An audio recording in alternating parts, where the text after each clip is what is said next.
नमस्कार दोस्तों, आपका स्वागत है रसोई की पाठशाला में। और आज कोई खाने की रेसिपी की जानकारी नहीं, आज है स्वास्थ्य की संबंधी जानकारी जो आज हम बात करने वाले हैं। जैसे कि गोंद कतीरा।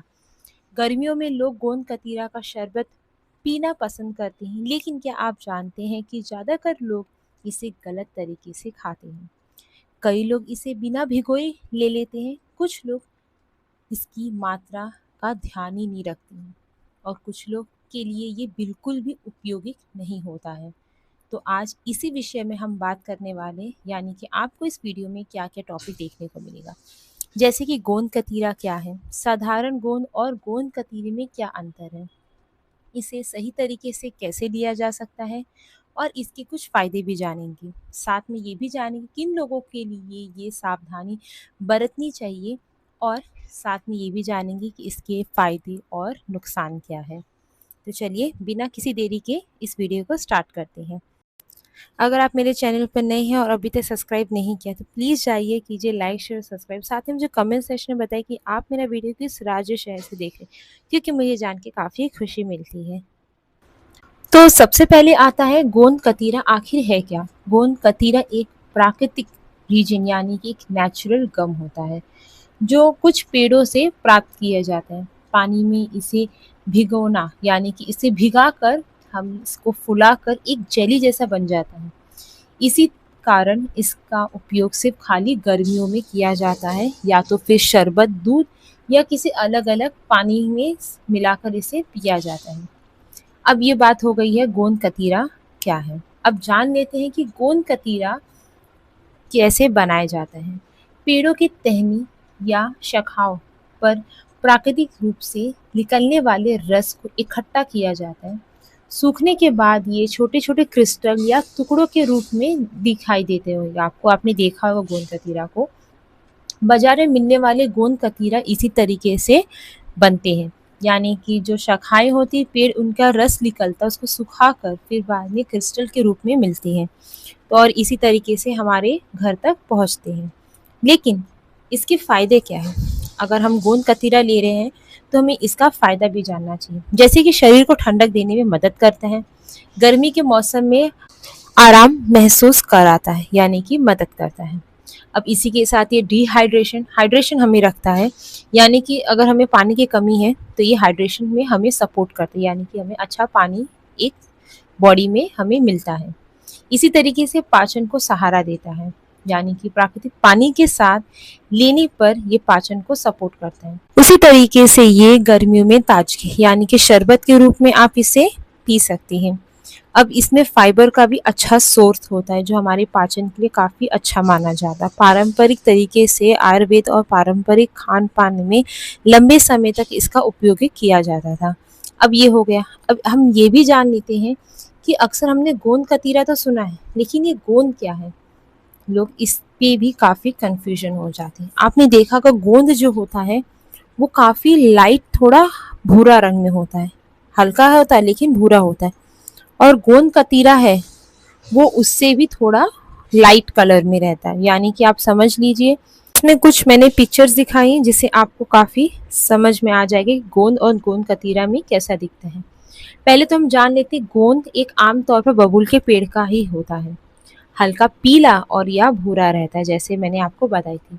गर्मी तहसीर माना जाता है इसे, और लड्डू और मिठाइयों में उपयोग किया जाता है। पानी में कम फूलता है ये। जैसे कि गोंद सिर्फ खाली आप देखेंगे ठंडियों में ही इसका यूज़ होता है, वो भी लड्डू बनाने में, क्योंकि गोंद का तहसीर जो होता है गर्म होता है। अब उसी तरीके से हम गोंद कतीरा भी देख लेते हैं। अलग प्रकार के पेड़ों से ये मिलता है। सफ़ेद या हल्का इसका रहता, ट्रांसपेरेंट भी रहता, दिखता है ये। ठंडी तहसीर माना जाता है। शरबत और ठंडी चीज़ों में इसको मिलाकर इसको आप यूज़ कर सकते हैं। पानी में कई गुना ये फूल जाता है। जैसे कि गोंद कतीरा ये यूज़ होता है गर्मियों के मौसम में। जैसे गर्मियाँ शुरू हो जाती है, जैसे मार्च से लेकर जून तक लोग इसका जूस, शरबत या फिर पानी में अलग-अलग चीज़ों के साथ इसे मिलाकर पीते हैं। तो ये फ़र्क होता है गोंद और गोंद कतीरा में। अब इसी के साथ ये भी जान लेते हैं पानी की बातें तो बहुत होगी, ये गोंद कतीरा को पानी में लिया जाता है, लेकिन पानी में लेंगे इसके साथ तो इसके क्या हमें फ़ायदे मिलेंगे। शरीर में पानी की मात्रा बनाए रखने में मदद करता है, गर्मियों में ताजगी का एहसास देता है, शरीर को ठंडक देता है एक तरीके का, और पाचन को ये आराम देता है। लेकिन गोंद कतीरा को बनाए कैसे? जैसे कि 1 चम्मच गोंद कतीरा लें, इसे 1 ग्लास पानी में रात भर भिगो के रख दें। सुबह ये फूलकर जेली जैसा बन जाता है। इसे आप शरबत, दूध या किसी सादे पानी के साथ मिलाकर आप पी सकते हैं। लेकिन हमने कुछ ऐसे वीडियोज़ हमने देखे होंगे कि जहाँ पर गोंद कतीरा को ना जाने कितनी सारी चीज़ों के साथ बना के पिए जाते हैं। तो वो भी देख लेते हैं कि गोंद कतीरा आखिर किसके साथ हम ले सकते हैं। गोंद कतीरा को आप मिला सकते हैं सादे पानी में, जैसे एक नॉर्मल पानी होता है। नींबू शरबत बना लीजिए, गुलाब शरबत बना लीजिए, या फिर ठंडा दूध के साथ, या तुलसी या पुदीना के साथ भी आप इसे ले सकते हैं। और इसका सौंफ भी आप इसमें डालकर यूज़ कर सकते हैं। ये आप इन चीज़ों में गोंद कतीरा को यूज़ कर सकते हैं। अब इसके साथ ये भी जान लेते हैं किन चीज़ों के साथ गोंद कतीरा हमें नहीं लेना चाहिए। बहुत अधिक मीठी शरबत के साथ इसे नियमित सेवन नहीं करना चाहिए, जैसे कि चीनी बढ़ाकर इसे। अधिक मात्रा में सूखे मेवे और भारी भोजन के साथ इसे नहीं लेना चाहिए, क्योंकि इससे आपको भारीपन महसूस हो सकता है। अब इसी के साथ जान लेते हैं, अगर हम गोंद कतीरा खरीदेंगे तो कैसे पहचानेंगे कि असली और नकली है। तो ये बहुत ही आम तौर पर देखा जाता है कि असली गोंद कतीरा जो होता है पानी में 8 से 10 गुना तक फूल जाता है, यानी कि अगर आप 2-3 दाने उसके डाल देंगे तो ये फूल के पूरा ग्लास हो जाएगा। इसका रंग हल्का होता है, सफ़ेद होता है, जैसे कि एकदम ट्रांसपेरेंट की तरह होता है, यानी कि झलक वाला रहता है। नकली और खराब गुणवत्ता वाले जो गोंद होते हैं बहुत ही कम फूलते हैं, यानी कि एकदम ना के बराबर फूलते हैं, और इसमें आपको अशुद्धियाँ भी मिल सकती हैं, यानी कि गंदगी भी आपको दिखेगी। अब इसी के साथ ये भी जान लेते हैं, अगर हम लोग गोंद कतीरा लिए तो उसे कैसे हम स्टोर करें। सूखी और ठंडी जगह रखें, नमी से बचाएं। भीगने के बाद इसे आप फ्रिज में सीमित समय पर रख सकते हैं। ये भी जान लेते हैं कि किन लोगों के लिए ये नहीं है, जैसे कि जिन्हें किसी घातक पदार्थ से एलर्जी हो, यानी कि किसी को कुछ ना कुछ एलर्जी होता ही है, तो वो लोग ना लें। जिनकी पाचन शक्ति कमज़ोर होती है वो बार-बार पेट खराब कर सकता है। छोटे बच्चे, बड़े की, यानी कि किसी डॉक्टर की सलाह-मशवरा से लें। गर्भवती महिलाएँ या स्तनपान करने वाली महिलाएँ जो होती हैं वो सिर्फ़ खाली विशेषज्ञों यानी कि चिकित्सक की सलाह से ही लें। जो लोग नियमित दवाई लेते रहते हैं वो भी डॉक्टर की सलाह-मशवरा से ही इसे लें। और इसके कुछ फ़ायदे और जैसे कि नुकसान, हर किसी का फ़ायदा होता है तो उसके साथ नुकसान भी आते ही हैं। जैसे कि फ़ायदा ये है कि ठंडी तासीर है, गर्मी के लिए ये लोकप्रिय है, मतलब आप इसे गर्मियों में यूज़ करें तो आपको बहुत ही ठंडा इसका महसूस होएगा। पीने के बाद, पीने के साथ ही आसानी से लिया जा सकता है, यानी कि पानी में हम इसे आसानी से ले सकते हैं। ये हाइड्रेशन भी रखता है। अब उसी तरह इसके नुकसान भी हैं। ज़्यादा मात्रा लेने पर पेट भारी हो सकता है। पर्याप्त पानी ना लेने पर ये असुविधा भी हो सकती है, यानी कि अगर हम इसे कम पानी इसमें इसको भिगोए और ये नहीं भिगोया, या फिर आपने इसको ऐसे ही ले लिया, तो इससे भी नुकसान हो सकता है।